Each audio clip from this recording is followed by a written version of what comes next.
Hey guys, welcome to Boxing Squared for boxing news and views from around the internet. Well, it was another fascinating press conference between Tyson Fury and Deontay Wilder in New York, filled with plenty of bluster, quite a few insults, and most of them coming from Tyson Fury. But I thought it was a better display from Deontay Wilder in press conference number 2. In the second event, it was at the Intrepid Sea, Air and Space Museum in New York, which in a former life was operating as an Essex-class aircraft carrier that was built in World War II. Unfortunately, Lou DiBella, Deontay Wilder's promoter, or the event promoter, he described the event as being on hollowed ground instead of hallowed ground. And it wasn't the only clanger that he made, calling Tyson Fury the linear champion. So, in other words, he's calling him the straight line champion instead of the lineal champion. But it was another slick production. I enjoyed the event. Wilder and Fury, they both came to the stage amid a full band, Fury to a drum line. It was pretty good stuff, a good atmosphere, sort of a good start to the event. And I really liked that shortly after they were both on stage, and without prompting, they were up in each other's faces with an intense face-off, intense stare down, and it was something that was missing from the London event. And it was good to see a little bit of heat in that too. And when Wilder spoke, he was largely assured. He let everyone know that this fight means everything to the heavyweight division. And he stated that him and Tyson Fury are carrying the sport at heavyweight, that they alone brought the heavyweight division back to life. And I know that comment's going to enrage some fans of a certain fighter who has 3 championship belts at heavyweight. But moving on, Wilder also promised a knockout. He said he's going to lay Fury out. And overall, it was a confident and assured little speech to start off the event from Wilder, and a better showing, I believe, than the first event, where he was a little bit circumspect and Tyson Fury was largely able to get off his barbs, largely unopposed.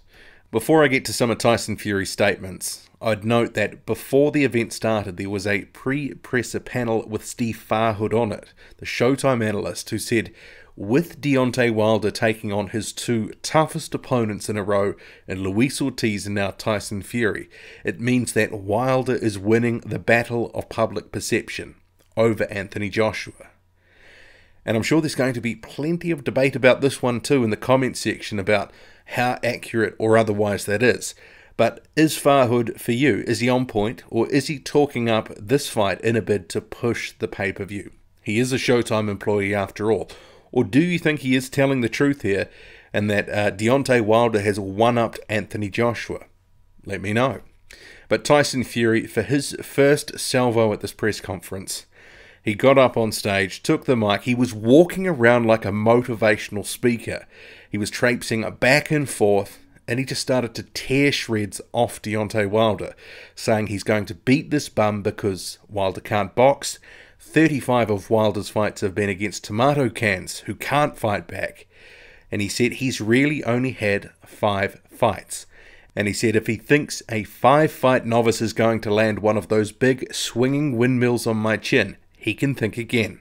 And after he feels a few stiff jabs and a bit of power, his ass is going to fall out. It was probably, for me at least, the highlight of the press conference, just because there was the way that he was talking in his sort of Tony Robbins sort of salesman way. It was very compelling sort of watching, sort of traipsing across the stage, just laying into him. And he said that Deontay Wilder, how is he going to let this little skinny spaghetti hoop man beat him? And he vowed to knock Wilder out. And I would note later on, he also said that Deontay Wilder had the ankles of a child. For what that's worth, it was one of the stranger comments at the press conference. But Wilder, in terms of Fury's initial salvo, responded by saying Fury would be the one on the canvas, and what everyone was saying was nervous energy, and that Fury was nervous in his presence. It's not what I saw at the New York event, or in fact the London one. But it doesn't mean that it's not true, and it doesn't mean that Fury's going to win. If anything, he's been doing a pretty good job so far to get under Wilder's skin, and that's part of his aim for these events, is to try and get a psychological edge, a mental edge over Deontay Wilder ahead of the fights. Give him something to think about, get him chasing shadows, all that sort of stuff.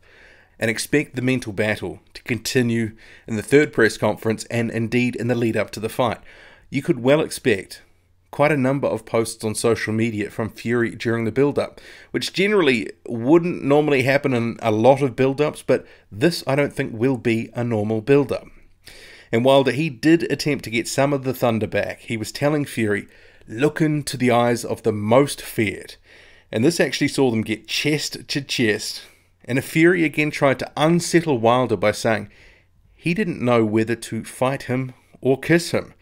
And that actually did get Wilder fired up a bit. And there was some real emotion coming from him at this point. He was almost yelling at Fury, I promise I'm going to knock you out. I promise I'm going to knock you out. And the rest of the presser, well, it was much of the same in terms of they were up in each other's faces at times, face to face, chest to chest. So it was pretty entertaining stuff, but there were more barbs thrown, all that sort of stuff. So if you saw the first sort of 5 or 10 minutes of the actual press conference, you know how the rest sort of ended because it was much of the same. I know some people don't like the theatrics. Some people have described it sort of WWE sort of stuff, but I actually find it hilarious watching. But, you know, bring on round 3, and I would say round 2 was probably a draw.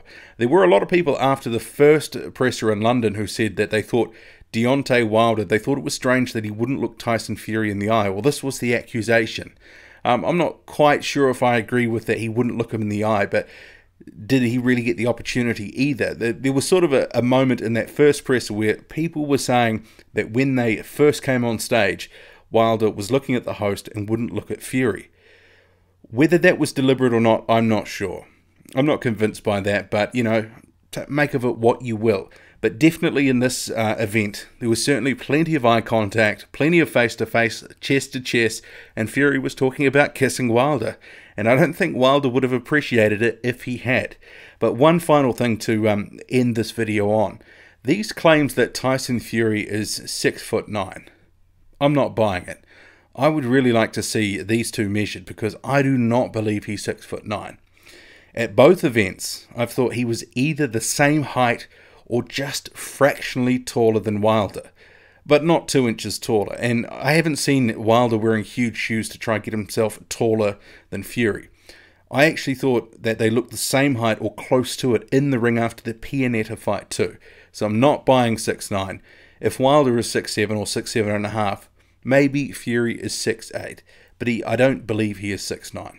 What do you make of it all? Drop a comment, loud and often. Hit like, hit subscribe, follow me on Twitter, boxing_squared. I'm out.